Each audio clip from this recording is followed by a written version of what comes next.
Bismillahirrahmanirrahim. Assalamualaikum Ibu Sus. Waalaikumsalam Mas. Bagaimana kabarnya Bu? Alhamdulillah baik. Iya. Jadi alhamdulillah kita sudah memasuki pendampingan individu 2 ya. Jadi insya Allah sudah kurang lebih 2 bulan lebih ya kita tidak bertemu secara tatap muka. Jadi pada saat kali ini pendampingan individu 2 ini kita akan berbincang-bincang. Yang pertama, khusus itu akan saya ajak untuk melakukan refleksi diri tentang lingkungan sekolah, mulai dari lingkungan warga sekolah, termasuk kepala sekolah, siswa, rekan sejawat, pokoknya seluruh warga sekolah bagaimana dukungannya selama ini seputar itu.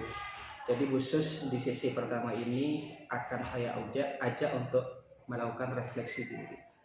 Terus yang kedua, khusus juga akan saya ajak untuk melakukan refleksi diri terhadap perubahan diri setelah Ibu itu belajar modul 1.1, 1.2, 1.3. Nah, 1.4 juga. Jadi apa yang sudah dirasakan berubah dalam diri pribadi khusus? Itu sisi yang kedua. Terus sesi yang ketiga ini terkait dengan sebagai tindak lanjut dari pelaksanaan Loka 1 kemarin, bahwasanya khusus itu kan di Loka 1 sudah membahas, mengidentifikasi, memetakan komunitas praktisi yang sudah Ibu Sus punya, baik antar sekolah, antara sekolah sini dengan sekolah lain misalnya, atau sesama guru yang ada di sekolah ini. Kita akan berdiskusi terkait dengan itu. Terus sesi yang terakhir khusus itu akan saya ajak untuk mengkomunikasikan, mengajak kepala sekolah dan rekan-rekan guru, tenaga kependidikan juga boleh kita ajak bersama untuk berdiskusi bersama terkait dengan visi, apakah visi sekolah kita, sekolah Ibu di sini sudah berpihak kepada murid. Kalau sudah, bagaimana kita itu membuat sebuah prakarsa perubahan, tindakan-tindakan mulai dari yang sederhana, menengah, dan juga yang tersulit. Bagaimana tindakan-tindakan kita itu mengarah ke pencapaian visi yang sudah dirumuskan. Nah, jadi baik, mari kita mulai dari sesi pertama, Ibu, terkait dengan refleksi diri tentang lingkungan belajar di sekolah. Bagaimana sih dukungan kepala sekolah dan juga rekan sejawat warga sekolah terhadap Ibu pada saat Ibu itu berproses dalam pendidikan guru penggerak angkatan 75. Karena kan sepertinya khusus itu kan punya kepala sekolah baru ya. Mungkin itu bagaimana dukungan kepala sekolah selama ini? Alhamdulillah selama ini, terutama dengan adanya kepala sekolah baru ini, tentu sangat mendukung untuk dari segi kepala sekolah Bapak. Kemudian kalau untuk dari rekan guru, alhamdulillah juga mereka lebih banyak yang bisa diajak kolaborasi daripada yang tidak bisa diajak kolaborasi. Kemudian juga murid-murid juga bisa mendukung, terutama kemarin adanya tentang penerapan budaya positif itu dengan membentuk keyakinan mereka sudah meskipun tidak sampai 100% tapi sudah menjalankan gitu. Jadi saya anggap seluruh warga sekolah di sini sudah mendukung, terutama dengan adanya kegiatan pendidikan guru penggerak. Salah satu bentuk dukungannya dengan ikut serta dalam diseminasi budaya positif itu kemarin. Baik. Nah, kira-kira apa tantangan yang Ibu rasakan selama Ibu itu belajar melalui pendidikan guru penggerak angkatan 7 ini? Tantangannya apa? Tantangannya selama ini yang saya memang cukup rasakan adalah memang ketika menerapkan budaya positif. Jadi memang dari awal kemudian membentuk karakter yang kebetulan kita ada di tingkat SMA SMK yang apa namanya eh, karakter mereka itu, siswa kita itu lebih sudah melekat gitu Pak. Jadi sulit sekali untuk merubahnya kecuali dengan cara saya memberikan contoh dulu, semacam menjaga kebersihan, saya ikut bersih-bersih seperti itu. Kemudian juga perlu diingatkan lagi tantangannya seperti itu, termasuk yang dari murid. Kalau dari guru itu tantangannya adalah ketika mau mengajak kolaborasi gitu. Jadi ibaratnya sebuah mobil, saya hanya satu ban mobil, kemudian tapi alhamdulillah sudah mulai ya banyak teman-teman yang peduli. Jadi anak-anak itu lebih apa namanya banyak kepada kegiatan-kegiatan positif dibandingkan hukuman seperti itu. Oke. Nah, apa rencana Ibu Sus ke depannya sehingga pendidikan guru penggerak angkatan 7 ini yang dilaksanakan oleh Bu Sus itu berjalan sesuai dengan harapan Ibu? Apa Bu? Sebenarnya saya punya rencana yang memang berhubungan dengan yang pertama adalah memang pembudayaan positif itu Bapak. Nah perlu memang dukungan, jadi perlu kolaborasi secara gitu ya Pak. Jadi dimulai dari sekarang saya sudah membangun dengan kerjasama dengan teman-teman itu, kemudian juga saling sharing gitu. Dan ada lagi hal lebih besar saya, terutama berhubungan dengan komunitas praktisi Bapak.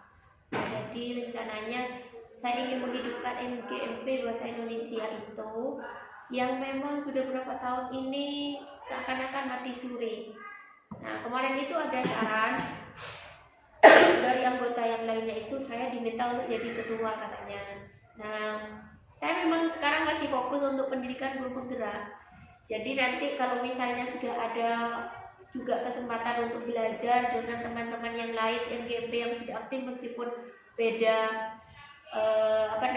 mapel itu, nanti saya akan pelajari gimana sih cara-caranya untuk bisa kegiatannya apa saja, alurnya apa untuk bisa menghidupkan ini. Karena memang pertama kali saya ikut MGMP Bahasa Indonesia dan pertama kalinya tidak ada kegiatan apapun itu, jadi saya memang dari nol, nggak tahu apa-apa. Itu salah satu rencananya menghidup jadi coach itu ya juga. Baik, terima kasih penjelasannya Bu Sus. Nah, terkait dengan refleksi perubahan diri yang Ibu rasakan selama ini setelah Ibu itu belajar modul 1.1, 1.2 dan 1.3, apa sih yang Ibu rasakan? Oh, saya sudah ternyata setelah saya belajar ini perubahan ini yang saya rasakan. Apa kira-kira yang Ibu rasakan? Yang sangat dominan itu yang berubah dari saya adalah dari sudut pandang, terutama sudut pandang bagaimana keberpihakan kepada murid, kemudian sudut pandang bagaimana tidak lagi menerapkan hukuman, kemudian sudut pandang bagaimana memahami bahwa setiap kontrol itu ada di diri masing-masing. Jadi murid itu, saya bukan tugasnya untuk mengontrol murid itu ya. Kemudian kesadaran bahwa ada dampak positifnya banyak. Memang teman-teman itu banyak juga menyadari saya yang awalnya kegiatan lebih banyak berubah kepada kegiatan negatif, lebih banyak emosinya. Sekarang sudah semenjak belajar ini modul 1 ini sampai selesai ini, saya benar-benar dari cara pandang kemudian lebih bijak menyikapi itu Pak. Jadi ada aura positifnya kan. Iya. Pokoknya intinya selalu berpikiran ayo kita kolaborasi dengan hal yang positif. Ayo selalu positif intinya. Gitu. Berarti sudah ada respon baik dari teman-teman Ibu. Bukan hanya Ibu yang merasakan bahwa saya sudah berubah.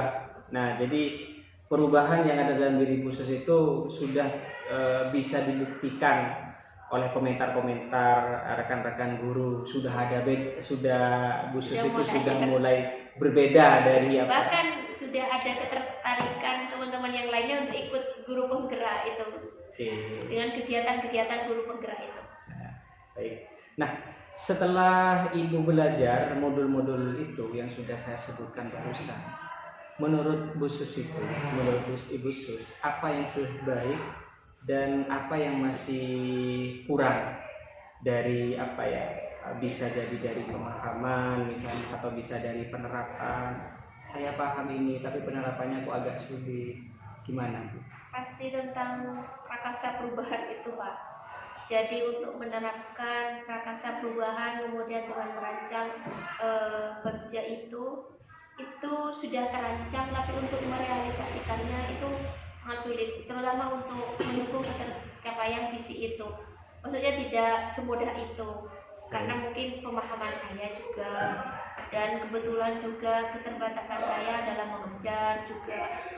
Dan di sekolah ini kan ya Pak ya, ada waktu magang juga, jadi anak-anak kelas 2 kan sudah tidak saya ampu lagi jadi magang gitu.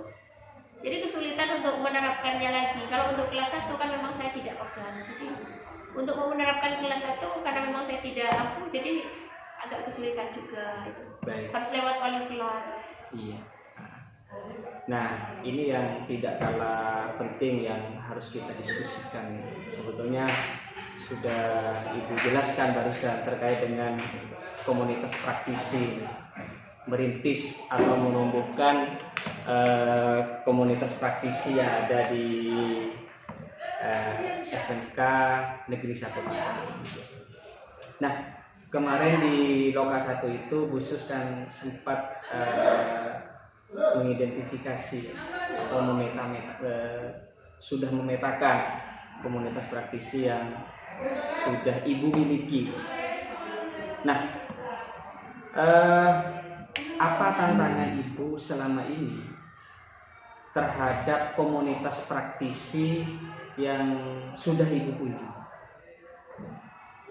Apa tantangannya? Tantangannya karena memang saya tidak punya basic di itu, karena memang dari awal sudah tidak aktif itu Pak tantangannya. Tapi komunitas itu kan selama ini ada memang? Ada, tapi nggak ada maksudnya kegiatan apapun di grup juga tidak membahas tentang apapun gitu.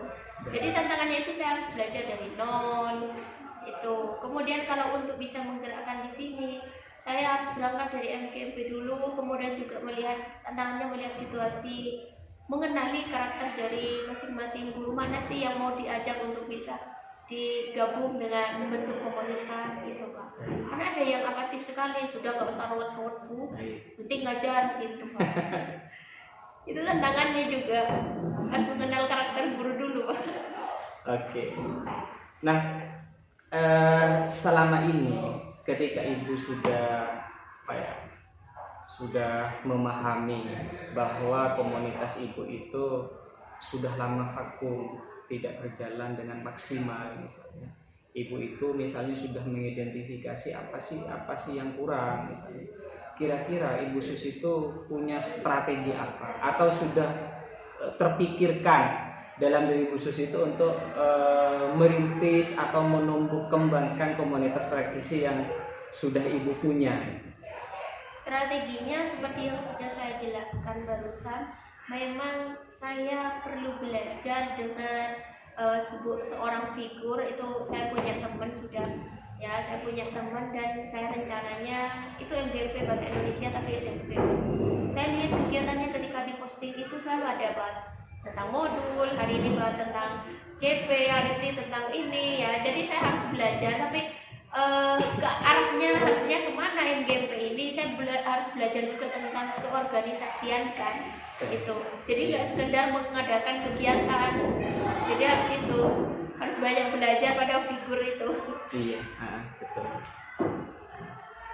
Jadi sebentar lagi khusus itu di kegiatan inti ini seperti apa yang sudah saya jelaskan barusan, kita akan mengajak kepala sekolah, rekan sejawat, tenaga kependidikan, dan pokoknya warga sekolah yang bisa hadir kali ini. Jadi nanti Bu Sus itu akan mengkomunikasikan visi dan prakarsa perubahan. Baik, Bu Sus, ini sementara kegiatan inti kita, jadi Bu Sus atau kita bisa mempersiapkan untuk sesi diskusi ini. Berikutnya, kalau tokoh nanti memang ada hal-hal yang sekiranya sekiranya eh, sedikit membutuhkan pemikiran yang lebih jauh, mohon nanti ditampilkan dengan hal-hal yang bisa meringankan sehingga bisa berminat untuk teman-teman yang ada di lingkungan SMK Negeri 1 Pakong. Dengan kata lain, mohon nanti diceritakan kalau memang betul ceritakan yang baik-baik saja. Mohon jangan diceritakan yang berat-beratnya, karena mungkin memang tidak ada. Pakong yang saya hormati para rekan-rekan guru dan juga keluarga besar SMK Negeri 1 Pakong. Alhamdulillah, alhamdulillah, saya pribadi sangat bersyukur bisa bersilaturahmi dengan keluarga SMK Negeri Pakong 1 ini, karena ini merupakan yang kedua kalinya. Jadi yang pada saat pendampingan individu ke-1 kemarin, karena memang itu hanya fokus kepada diskusi antara saya dengan khusus dan untuk sementara tidak melibatkan Baik, khusus jadi kita sudah berada di bagian akhir dari pelaksanaan pendampingan individu 2 ini. Saya sangat mengapresiasi sekali terutama kegiatan diskusi terkait dengan visi yang sudah dilakukan oleh khusus dan juga rekan-rekan sejawat di SMK Negeri 1 Pakong ini. Sangat hidup sekali diskusinya, dan mudah-mudahan apa yang didiskusikan menjadikan visi sekolah ibu tercapai dengan baik. Dan saya mengucapkan banyak-banyak terima kasih kepada khusus karena khusus sudah berbagi praktik baik terhadap rekan-rekan sejawat di sekolah ini.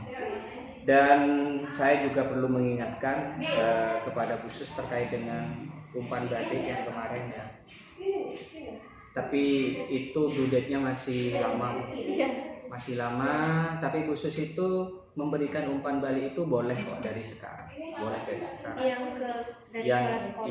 Kepala sekolah, rekan sejawat 5 ya. Terus siswa juga 5.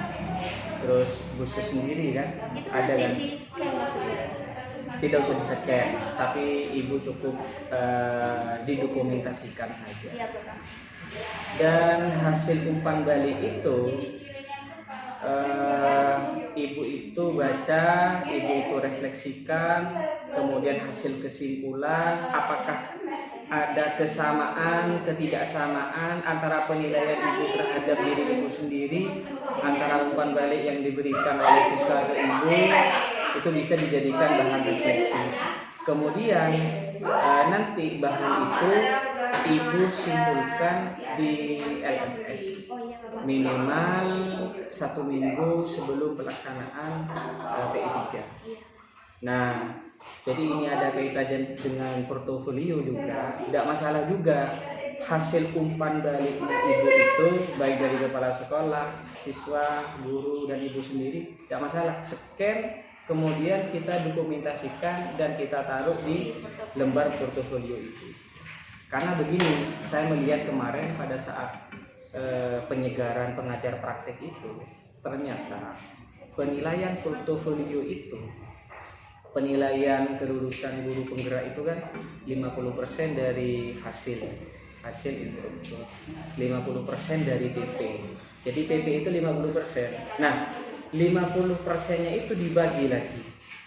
25% ternyata itu paling banyak itu portofolio digitalnya itu. Jadi nanti akan kita nilai itu. Jadi setiap aksi nyata termasuk hari ini ketika ibu memfasilitasi budaya positif kemarin bahkan sampai diskusi visi. Jadi silakan ibu itu dokumentasikan, taruh di YouTube, tidak ada masalah, linknya taruh di portofolio digital dan itu akan punya nilai tersendiri. Dan itu 25% loh Bu. Jadi cukup tinggi. Nanti akan dilihat lagi, iya. Udah lama nggak dilihat. Oke, baik, itu terima kasih sementara khusus. Ya, Pak. Dan berkas yang harus Ibu bawa di Loka 2 itu sementara itu yang bagjanya Ibu, bukan bagja yang hasil kelompok, Oh iya. bagjanya Ibu, karena nanti itu akan didiskusikan lagi dengan CGP yang lain, Siap. sehingga Ibu itu lebih mantap lagi untuk menerapkan Interaksi prakarsa antar perubahan. materi itu juga. Iya, iya. Itu sementara khusus pendampingan individu 2 ini. Saya mengucapkan banyak terima kasih. Saya akhiri. Assalamualaikum warahmatullahi wabarakatuh. Waalaikumsalam.